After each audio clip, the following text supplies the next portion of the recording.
فرزند زہرا یہ حالات برے ہیں. کاشانۂ بصیرت ایک ایسا مکمل یوٹیوب چینل جس پر محروم بصارت کے لیے بالخصوص اور تمام افراد کے لیے بالعموم سینکڑوں کی تعداد میں اسلامی کتب دستیاب ہیں. لہذا گزارش ہے کہ آپ اپنی ذمہ داری نبھاتے ہوئے کاشانۂ بصیرت کو سبسکرائب کرنے کے ساتھ ساتھ بیل آئیکن کو پریس کیجیے تاکہ آپ علم کے حصول کے ساتھ ساتھ مذہب اہل بیت کی اشاعت میں بھی اہم کردار ادا کرتے رہیں. کاشانۂ بصیرت. فرزند زہرا یہ حالات برے ہیں. بسم اللہ الرحمن الرحیم. السلام علیکم سامعین. کاشانۂ بصیرت کا یوٹیوب چینل ہے اور میں ہوں سیمی زوار اور ہم مل کر پڑھ رہے ہیں کتاب کلام امیر المومنین علی علیہ السلام جلد سوم شرح نہج البلاغہ اور یہ ہے ریڈنگ کا پارٹ نمبر 27. ہم آغاز کر چکے تھے پارٹ نمبر 24 میں خطبہ نمبر 83 کا اور اسی پارٹ میں 24 میں میں نے تمام تفصیلات آپ کی سماعتوں کی نظر کی تھی. میں دہرا دیتی ہوں کہ یہ خطبہ طویل خطبہ ہے، اس لیے اس کو 18 حصوں پر تقسیم کر کے ہمیں سمجھایا گیا ہے اور تقریباً 100 صفحات پر مشتمل ہے. اور اس وقت ہم یعنی پیج نمبر 305 سے 402 تک چلے گا یہ خطبہ اور ہم اس وقت پیج نمبر 344 پہ پہنچے ہیں اور خطبے کے 7ویں حصے کو پڑھنے جا رہے ہیں. آئیے ریڈنگ کا آغاز کرتے ہیں. میں جیسے کہ آپ کو معلوم ہے کہ عربی کے تمام الفاظ جتنی بھی ہے اس کی ادائیگی سے میں تھوڑا سا احتیاط کرتی ہوں اس اقرار کے ساتھ، کیونکہ اس زبان کو کیونکہ ہم اس زبان کے حوالے سے اہل زبان نہیں ہیں تو ہم بہت ساری غلطیاں کر سکتے ہیں اور کلام بہت ہی کلام ایسا ہے کہ اس میں غلطی اگر کی تو پھر بہت مناسب نہیں ہے. اس لیے اس کے الفاظ میں ادا کرنے کے بجائے پورے پڑھنے کے بجائے خطبے کا جو حصہ جہاں سے شروع ہوتا ہے وہ بتاتی ہوں اور جہاں پہ ختم ہوتا ہے اور اس کے بعد پھر اردو کی تفصیل جو ہے جو کہ تفصیل ہے وہ ہم ساتھ مل کر پڑھتے ہیں. تو اب آئیے 7واں حصہ ہم پڑھنے جا رہے ہیں. عربی کا پیراگراف شروع ہوا ہے جعل لکم اسماعا، یہاں سے شروع ہو کر اور ختم ہوا ہے فی انفل آوان. اور اب ہم یہاں پہ ترجمہ پڑھیں گے. اس نے تمہیں کان عنایت کیے ہیں تاکہ ضروری باتوں کو سنیں اور آنکھیں دی ہیں تاکہ بے بصری میں روشنی عطا کریں اور جسم کے 2 حصے دیے جو مختلف اعضاء کو سمیٹنے والے ہیں اور ان کے پیچ و خم کے لیے مناسب ہیں. صورتوں کی ترکیب اور عمروں کی مدت کے اعتبار سے ایسے بدنوں کے ساتھ جو اپنی ضرورتوں کو پورا کرنے والے ہیں اور ایسے دلوں کے ساتھ جو اپنے رزق کی تلاش میں رہتے ہیں. اس کی عظیم ترین نعمتوں، احسان مند بنانے والی بخششوں اور سلامتی کے حصاروں کے درمیان اس نے تمہارے لیے وہ عمریں قرار دی ہیں کہ جن کو تم سے مخفی رکھا ہے اور تمہارے لیے ماضی میں گر جانے والوں کے آثار میں عبرتیں فراہم کر دی ہیں. وہ لوگ جو اپنے حظ و نصیب سے لطف اندوز ہو رہے ہیں اور ہر بندھن سے آزاد تھے لیکن موت، اس جملے کو سامعین دوبارہ پڑھتے ہیں کہ وہ لوگ جو اپنے حظ و نصیب سے لطف اندوز ہو رہے تھے اور ہر بندھن سے آزاد تھے لیکن موت نے انہیں امیدوں کی تکمیل سے پہلے ہی گرفتار کر لیا اور اجل کی ہلاکت سامانیوں نے انہیں حصول مقصد سے الگ کر دیا. انہوں نے بدن کی سلامتی کے وقت کوئی تیاری نہیں کی تھی اور ابتدائی اوقات میں کوئی عبرت حاصل نہیں کی تھی. انورٹڈ کاما کلوز ہو گیا. یہ اس خطبہ نمبر 83 کے 7ویں حصے کو ہم نے پڑھ لیا. اب ہم اس کی شرح پڑھنے جا رہے ہیں اور یہاں پر ہیڈنگ ہے کہ ہم سب اللہ کے احسان مند ہیں. اس ہیڈنگ کے حوالے سے تفصیلات ہیں کہ امیر المومنین علیہ السلام خطبے کے اس حصے میں اللہ کی بعض اہم نعمتوں کی طرف اشارہ فرماتے ہیں. ایسی نعمتیں جو انسان کو اللہ کا شکر ادا کرنے اور اللہ کی معرفت اور پرہیزگاری کا احساس دلاتی ہیں. آپ نے فرمایا کہ اللہ نے تمہیں کان دیے جن کے ذریعے اہم باتوں کو سنو اور انہیں اپنے ذہنوں میں محفوظ کرو، آنکھیں دیں تاکہ ظلمت کی تاریکیوں کو دور کر کے حقیقتوں کو دیکھ لو، جس کے مختلف حصے ہیں، جن میں ہر ایک میں بہت سارے اعضاء ہیں، اپنی صورتوں کی ترکیب اور عمر کی مدتوں کے تناسب کے ساتھ ساتھ اپنی ضروریات کو پورا کر رہے ہیں۔ انورٹڈ کاما کلوز ہو گیا۔ پھر لکھا ہے در حقیقت حضرت امام علی علیہ السلام نے اپنی گفتگو کے اس حصے میں اعضائے بدن کے ہر حصے کو بڑی نعمت قرار دیا ہے، اور کان، آنکھیں جو انسان کے دنیاوی رابطے کا وسیلہ اور اچھی معلومات حاصل کرنے کے ذرائع ہیں، ان کا تذکرہ فرمایا، اور دوسری طرف اعضائے بدن کے ایک دوسرے سے ہم آہنگ ہونے کی طرف اشارہ فرمایا ہے، اور بدن میں موجود گوشت کا ذکر کیا کہ جس کے تمام اعضائے بدن سے ہم آہنگی ہے اور یقیناً مختلف شکلوں کی ہڈیوں سے مطابقت اور وابستگی ہے۔ اس کے بعد لکھا ہے اعضائے بدن کی ہم آہنگی کا مسئلہ خالق کائنات کی حکمت کا ایک خوبصورت نمونہ اور اہم الہی نعمت ہے۔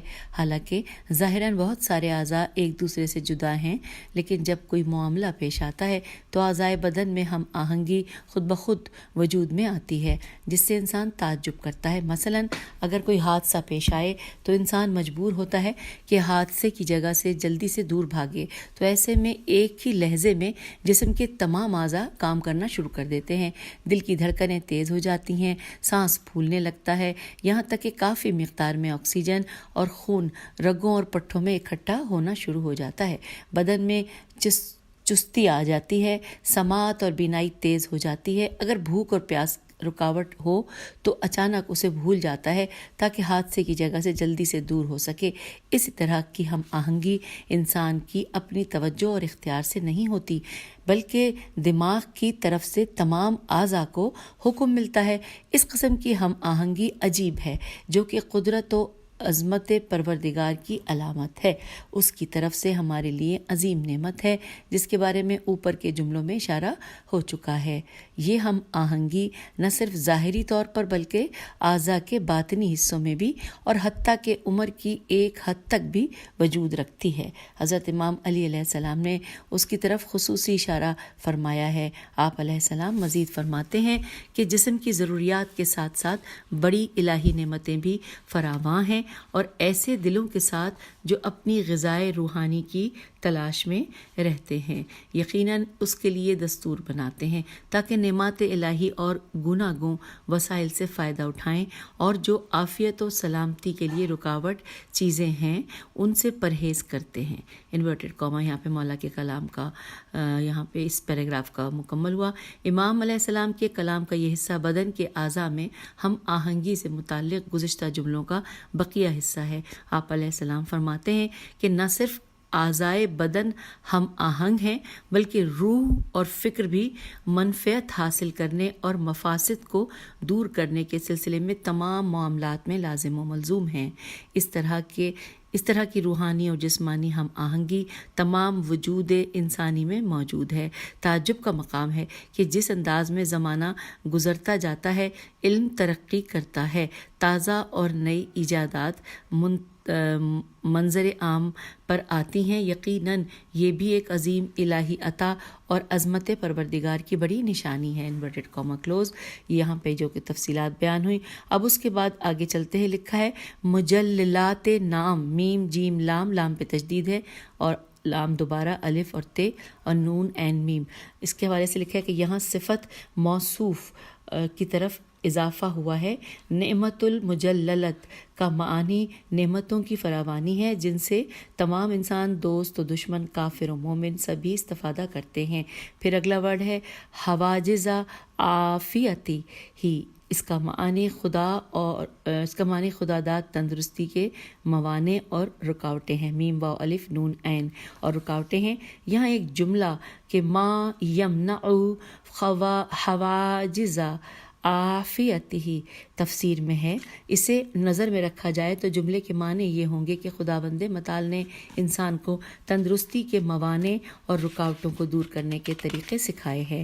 پھر امام علیہ السلام نے انسان کے لیے دو بڑی نعمتوں کی طرف اشارہ فرمایا ہے جن کے بارے میں گفتگو گزر چکی ہے، اس پر مزید فرماتے ہیں مولا کہ انورٹڈ کاما کے خداوند متعال نے تمہاری عمریں مقرر کی ہیں جن کی مقدار تم سے مخفی رکھی ہے، اور گزشتہ لوگوں کے حالات و واقعات سے تمہارے لیے عبرت لینے کے مواقع کو باقی چھوڑا ہے جو تمہاری بیداری اور ہوشیاری کے سامان ہیں۔ ایسے لوگ جو اپنے نصیب سے لذت اٹھاتے اور کھلے بندوں آزاد پھرتے تھے، کس طرح امیدوں کے برانے سے پہلے موت نے گھیر لیا اور ان کے اور امیدوں کے درمیان جدائی کی تندرستی کے دوران انہوں نے اپنا سامان تیار نہیں کیا، آغاز جوانی میں عبرت حاصل نہیں کی۔ انورٹڈ کاما یہاں پر کلوز ہو جاتا ہے۔ آگے چلتے ہیں، لکھا ہے پہلی نعمت یہ عمر کی نعمت ہے جو یقیناً تمام سعادت مندیوں اور خوش بختیوں کا مجموعہ ہے۔ اگر امیر المومنین علیہ السلام لیلۃ المبیت میں بستر پیغمبر اکرم صلی اللہ علیہ وآلہ وسلم پر سوئے ہیں تو اس ایثار کی بنا پر اپنے لیے ایک بڑی فضیلت کے مستحق قرار پائے۔ عمر کی ایک رات سے استفادہ تھا۔ اگر روز خندق عمرو ابن عبدود کے جسم پر وار جن و انس کی عبادت سے افضل ہے تو صرف یہ عمر کا ایک لمحہ تھا۔ اگر کربلا کے شہید تاریخ بشریت میں سب سے بڑی بہادری کا ثبوت دیتے ہیں اور تمام قوموں کے لیے ایک نمونہ اور درس دیتے ہیں تو وہ صرف آدھے دن کا معاملہ تھا۔ جی ہاں، عمر کی اکثیر اس قدر قیمتی ہے کہ کوئی نعمت اس سے بڑھ کر نہیں، لیکن خداوند عالم نے اپنے لطف و حکمت سے ہر ایک کے لیے اس کی عمر کی حد کو چھپا کے رکھا ہے، کیونکہ بقول حضرت امام جعفر صادق علیہ السلام اگر انسان کو اپنی عمر کی مقدار کے بارے میں علم ہو اور جان لے کہ اس کی عمر مختصر ہے تو وہ موت کے انتظار ہی میں رہے گا اور کسی بھی دن وہ خوشگوار زندگی بسر نہ کر سکے گا، اور اس شخص کی طرح کہ جس کا تمام مال ختم ہو جائے اور وہ بقیہ تمام عمر کو فقر و فاقے کی زندگی محسوس کرے۔ اگر اپنی عمر کے لمبے ہونے کے بارے میں علم ہو تو وہ غرور و تکبر اور قسم قسم کے گناہوں کی لذت اٹھانے میں غرق ہو جائے گا اور انہی خیالوں میں تمام لذتوں سے فائدہ اٹھائے گا اور آخر عمر میں پھر وہ توبہ کرے گا۔ حوالہ ہے بہار الانوار جلد نمبر 3 صفحہ نمبر 83۔ اس بنا پر عمر کے ایام اور لمحات بھی نعمت ہیں اور عمر کی مقدار کا معلوم نہ ہونا بھی نعمت ہے۔ اب دوسری نعمت کے حوالے سے لکھا ہے، پہلی نعمت تو ہم نے پڑھ لی، دوسری نعمت کے حوالے سے لکھا ہے کہ یعنی کہ وہ عبرت کے اسباق ہیں کہ جو تاریخ کے صفحات پر بزرگوں کی یادگاریں، عمارتیں، محلات اور گزشتہ لوگوں کی قبروں کی صورت میں باقی ہیں۔ یہ بھی عظیم نعمت الہی ہے، کیونکہ ان آثار پر غور کرنے اور تاریخ کے صفحات کا مطالعہ کرنے سے معلوم ہوتا ہے کہ گویا انہوں نے تجربات میں زندگی گزاری ہے اور عمر جاویدانی پائی ہے۔ پیدائش کے دنوں سے ہی اقوام کے ساتھ زندگی گزاری اور زندگی کے تلخ و شیریں لمحات کا مزہ چکھا ہے۔ گزشتہ لوگوں کی تاریخ اور ان کے آثار عبرت کا ایک اہم آئینہ ہے۔ انسان اپنا مستقبل اس آئینے میں دیکھ سکتا ہے۔ شکست کے اسباب، کامیابی و کامرانی کے عوامل، خوشبختی و بدبختی کے اسباب، کامیابی و ناکامی کے دلائل کو تاریخ کے آئینے میں مشاہدہ کر سکتا ہے۔ حقیقی معنوں میں یہ بھی انسان پر اللہ کی بڑی نعمت ہے۔ قرآن مجید فرماتا ہے، سورہ یوسف آیت نمبر 111، ترجمہ: گزشتہ لوگوں کے واقعات میں عقل والوں کے لیے عبرت ہے۔ یہاں پہ یہ سورہ یوسف کی آیت 111 کا ترجمہ پڑھا۔ بہت سارے لوگوں نے اپنی زندگی کے بارے میں لمبی لمبی امیدیں باندھ لیں اور دنیا کی امیدوں میں غرق ہوئے، لیکن جب موت نے ان کا گلا دبایا تو یہ تمام امیدیں جلد ختم ہو گئیں اور تمام امیدوں پر پانی پھر گیا۔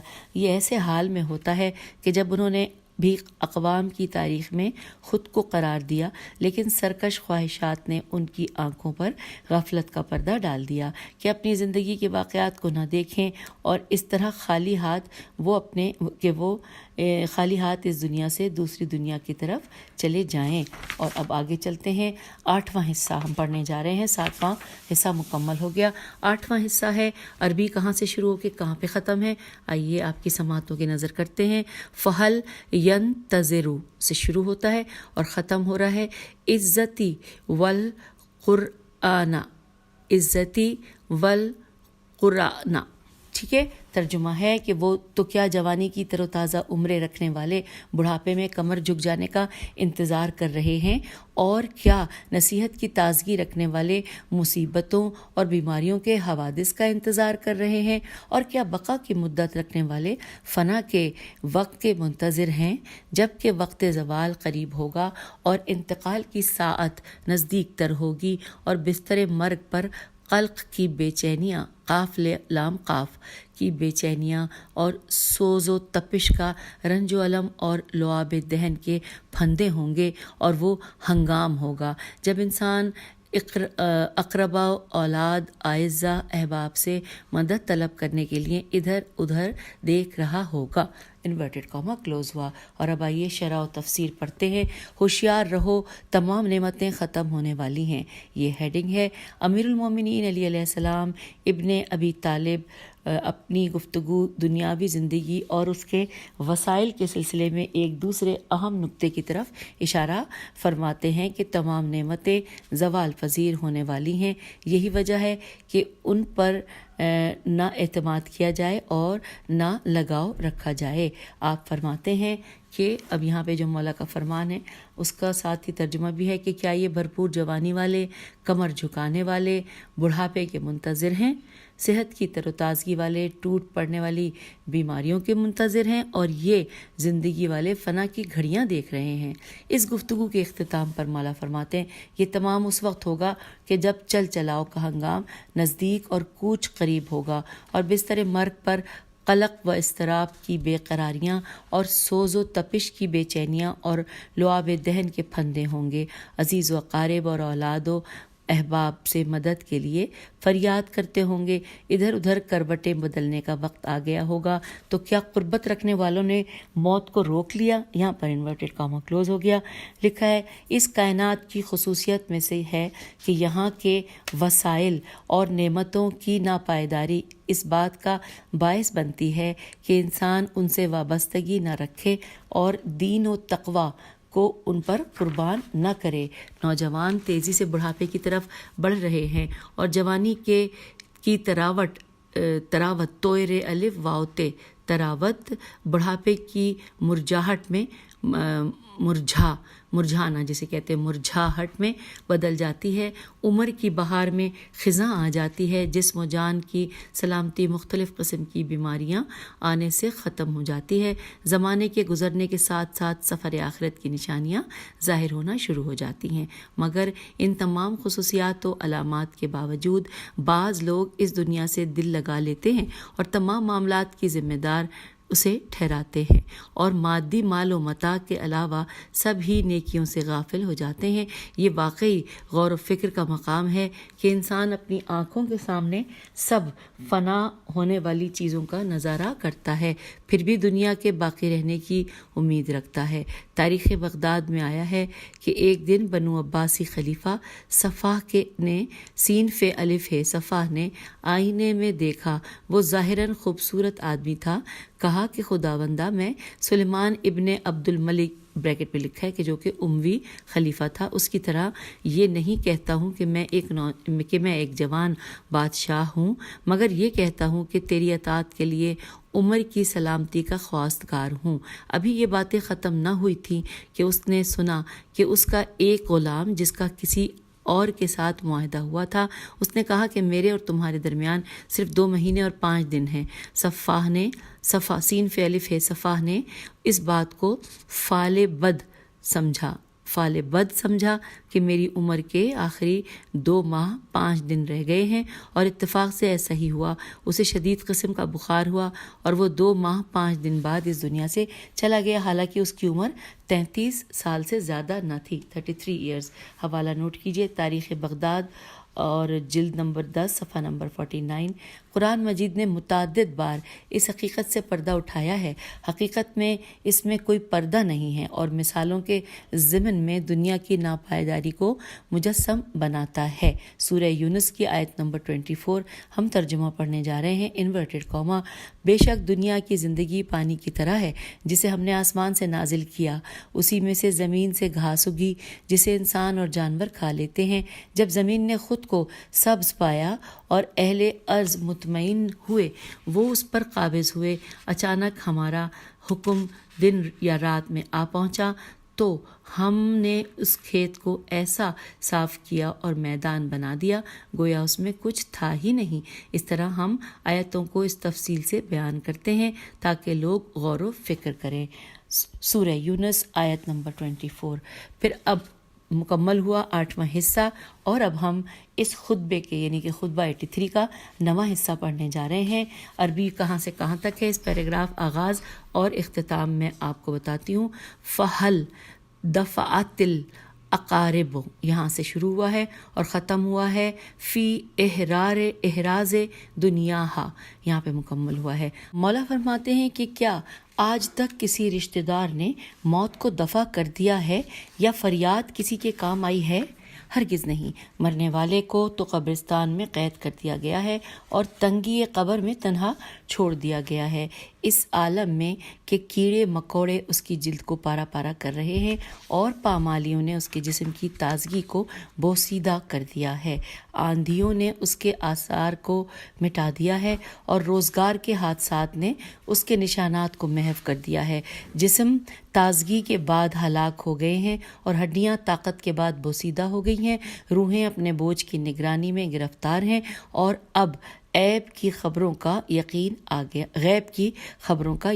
آ گیا ہے۔ اب نہ نیک اعمال میں کوئی اضافہ ہو سکتا ہے اور نہ بدترین لغزشوں کی معافی طلب کی جا سکتی ہے۔ تو کیا تم لوگ انہی آباء و اجداد کی اولاد نہیں ہو، اور کیا انہی کے بھائی بند نہیں ہو کہ پھر انہی کے نقش قدم پر چلے جا رہے ہو اور انہی کے طریقے کو اپنائے ہوئے ہو، انہی کے راستے پر گامزن ہو؟ حقیقت یہ ہے کہ دل اپنا حصہ حاصل کرنے میں سخت ہو گئے ہیں اور راہ ہدایت سے غافل ہو گئے ہیں، غلط میدانوں میں قدم جمائے ہوئے ہیں۔ ایسا معلوم ہوتا ہے کہ اللہ کا مخاطب ان کے علاوہ کوئی اور ہے، اور شاید ساری عقل مندی دنیا ہی کے جمع کر لینے میں ہے۔ یہاں پہ مولا کا کلام اس حصے کا مکمل ہوا۔ اب ہم پڑھنے جا رہے ہیں اس کی شرح و تفسیر۔ ہیڈنگ ہے آخر کار تر و تازہ جسم بوسیدہ ہو گئے۔ لکھا ہے کہ جہان انسانیت کے بزرگ معلم اخلاق حضرت امام علی علیہ السلام خطبے کے اس حصے میں اشارہ کرتے ہیں کہ جس دن انسان کی آنکھ بند ہو جائے گی اس وقت کسی کی ہمت نہ ہوگی کہ موت کو انسان سے دور کرے، اور نہ پسماندگان کی نالہ و فریاد کسی مشکل کو حل کرے گی۔ امام علیہ السلام استفہام انکاری فرماتے ہیں انورٹڈ کاما کہ کیا اس کے قریبی لوگوں نے موت کو روک لیا یا رونے والوں کے رونے نے کچھ فائدہ پہنچایا؟ اسے تو قبرستانوں میں قبر کے ایک تنگ گوشے میں اکیلا چھوڑ دیا۔ یہاں پہ مولا کا کلام اختتام ہوا۔ لکھا ہے اور اب تفصیلات ہیں کہ گویا اس کے اور عزیز و اقارب کے درمیان کئی ہزار میٹر تک لوہے کی دیوار بنائی گئی ہے جسے عبور کرنا ممکن نہیں۔ پسماندگان کے رونے سے محض جدائی کی تکلیف میں کمی واقع تو ہو سکتی ہے، لیکن اس سے مر جانے والے عزیزوں کو کوئی فائدہ حاصل نہیں ہوتا۔ اس کے بعد امام علیہ السلام 10 مختصر جملوں کے ضمن میں موت کے بعد جسم و روح کے انجام کے متعلق یوں بیان فرماتے ہیں کہ موذی حشرات اس کے جسم کے گوشت میں سوراخ ڈالتے ہیں، قبر کی سختی اس کے جسم کو فشار میں مبتلا کرتی ہے، تیز ہوائیں اس کے آثار مٹا ڈالتی ہیں، ہر آنے والے دن کے نشانات کو مٹا دیتا ہے، ہر آنے والا دن اس کے نشانات کو مٹا دیتا ہے، تر و تازہ جسم مرجھا جاتے ہیں اور ٹکڑے ٹکڑے ہو جاتے ہیں، ہڈیاں گل سڑ جاتی ہیں۔ ایسی حالت میں روحوں پر مسئولیت کا بار آتا ہے اور غیب کی خبروں پر یقین آتا ہے۔ اس دنیا میں قیامت کے آثار دیکھ چکے ہیں۔ سب سے دردناک بات یہ ہے کہ نہ ان کے اعمال صالح میں اضافہ ہوگا اور نہ برے اعمال سے توبہ کرنے کی گنجائش ہوگی۔ انورٹڈ کاما کلوز ہو گیا۔ لکھا ہے روح و جسم کی وصیت انسان کے مرنے کے بعد اس تعبیر سے جامع تر، کامل تر اور بیدار کرنے والی نہیں ہو سکتی ہے انسان تیزی سے آگے بڑھ جاتا ہے اور زمین کے حشرات کے لیے غذا بن جاتا ہے۔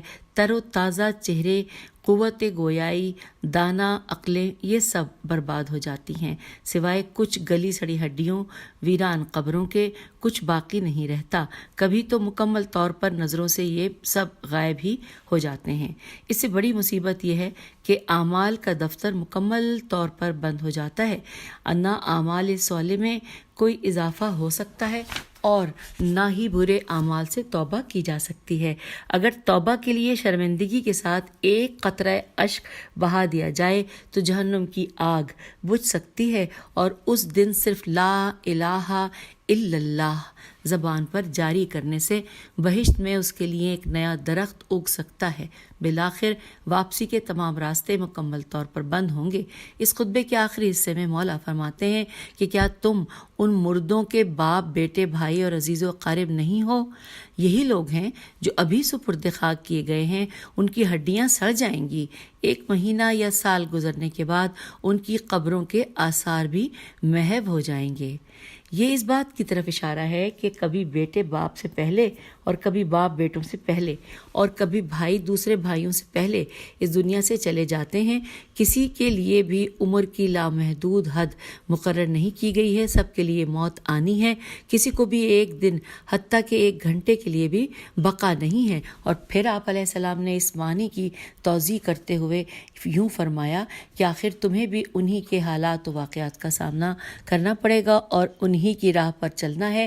آخر کار تیز و تند ہواؤں نے آثار مٹانے ہیں اور قبروں کی وادی میں قدم رکھنا ہے، اور اس انجام سے بیٹے بھائی بھی 2-4 ہوں گے۔ یہاں پہ انورٹڈ کاما کلوز ہوا۔ یہ احتمال بھی موجود ہے کہ اوپر کے جملے کی تفسیر کرتے ہوئے حضرت امام علی علیہ السلام نے ان کو سرزنش کی اور فرمایا کہ باوجود یہ کہ تم نے گزشتہ لوگوں کا انجام دیکھا ہے پھر بھی عبرت حاصل نہیں کرتے، انہی کے اعمال اور انہی کے نقش قدم پر چلتے ہو، حالانکہ ان سے درس عبرت لیتے اور ان کی روش کو چھوڑ دیتے۔ البتہ دونوں معنوں کا نتیجہ ایک ہی ہے اور وہ گزشتہ لوگوں کے انجام سے درس عبرت حاصل کرنا ہے۔ ایک عارف شاعر کہتا ہے، یہاں پہ فارسی میں لکھا ہے شعر، اس کے نیچے لکھا ہے کہ پھر حضرت امام علی علیہ السلام نتیجے کے طور پر ایک نقطے کو بیان فرماتے ہیں، ان عبرت انگیز واقعات کو دیکھنے کے بعد لوگ کیوں نصیحت نہیں لیتے اور بیدار نہیں ہوتے ہیں۔ اب اس کے بعد یہاں پر مولا کا کلام لکھا ہے انورٹڈ کاما میں کہ مگر افسوس کہ دل فائدہ اٹھانے سے عاجز ہیں اور معنوی رشد و ہدایت سے غافل ہیں، غلط راستے کا انتخاب کیا ہے، گویا کہ ان فائدہ مند نصیحتوں کے علاوہ کسی اور چیز کے خواہش مند ہیں، موت اور فرمان الہی کے افکار میں نہیں ہیں، گویا دنیا کے جنگل میں پھنسنا ان کے نزدیک نجات ہے۔ انورٹڈ کاما کلوز ہو گیا۔ لکھا ہے حضرت امام علی علیہ السلام کی تمام باتیں علم و حکمت کا سرچشمہ ہیں، انہی میں ہمیں یہ بھی ملتا ہے کہ ایک مرتبہ آپ علیہ السلام کسی کے تشیع جنازے میں تھے، اچانک کسی آدمی کی آواز سنی جو اونچی آواز میں ہنس رہا تھا۔ امام علیہ السلام نے ناراضگی کا اظہار کرتے ہوئے اس سے کہا کہ گویا موت کسی اور کے لیے آنے والی ہے، گویا حق پر عمل کرنا کسی اور پر واجب ہے۔ مردوں کو جب ہم دیکھتے ہیں گویا وہ مسافر ہیں کہ جو تیزی سے ہماری طرف آتے ہیں، یہ کیسی غفلت ہے کہ دنیا ہی میں اپنے حال سے بے خبر ہو۔ انورٹڈ کاما کلوز ہو گیا۔ جی ہاں، اگر قساوت قاف سین الف واو تے اگر قساوت اور سنگدلی نے نہ گھیر لیا اور غفلت کے بادل روح پر نہ چھائے ہوں تو گزشتہ لوگوں کا انجام ہماری بیداری کے لیے کافی ہے۔ ایسا نہ ہو یہ واقعات تکرارن دیکھنے والے حیرت میں پڑ جائیں۔ قرآن مجید اس قسم کے افراد کے لیے فرماتا ہے، آئیے نوٹ کیجئے، اس میں ہم پڑھنے جا رہے ہیں سورہ بقرہ کی آیت نمبر 74۔ فرماتا ہے انورٹڈ کاما کہ اس واقعے کے بعد تمہارے دل سخت ہوئے جس طرح پتھر یا اس سے بھی زیادہ، چونکہ بعض پتھر ٹوٹ جاتے ہیں اور ان سے نہریں جاری ہوتی ہیں، اور ان میں سے بعض شگاف ایسے ہیں جن سے پانی نکلتا ہے اور ان میں سے بعض پہاڑوں سے نیچے گرتے ہیں خوف خدا سے، مگر تمہارے دل نہ خوف خدا رکھتے ہیں، نہ علم و دانش اور نہ انسانی ہمدردی رکھتے ہیں۔ خدا تمہارے اعمال سے غافل نہیں ہے۔ انورٹڈ کاما کلوز ہو گیا۔ اور اب آخری پیراگراف پڑھتے ہیں کہ جی ہاں، جب دنیا پرستی لوگوں پر غالب آ جائے، ساتھ ہی سنگ دلی بھی ہو، تو ایسی صورت میں انسان سعادت مندی کو کھو دیتا ہے اور غلط راستے پر گامزن ہو جاتا ہے، اور یہ بھی خیال کرتا ہے کہ یہ جو نیک لوگوں کے لیے الہی خطاب آیا ہے اور اسی سے متعلق ہے، اور آیات میں جو ضمائر ہیں وہ دوسروں کے عذاب و تہدید کی طرف پلٹتی ہیں۔ اس کی سعادت مندی اور خوش بختی کا دار و مدار تو مال دنیا کی جمع آوری ہے۔ تو سامعین، یہاں پہ ہم نے نواں حصہ اس خطبے کا، خطبہ 83 کا مکمل کر لیا۔ اگلی نشست میں انشاءاللہ 10واں حصہ پڑھیں گے۔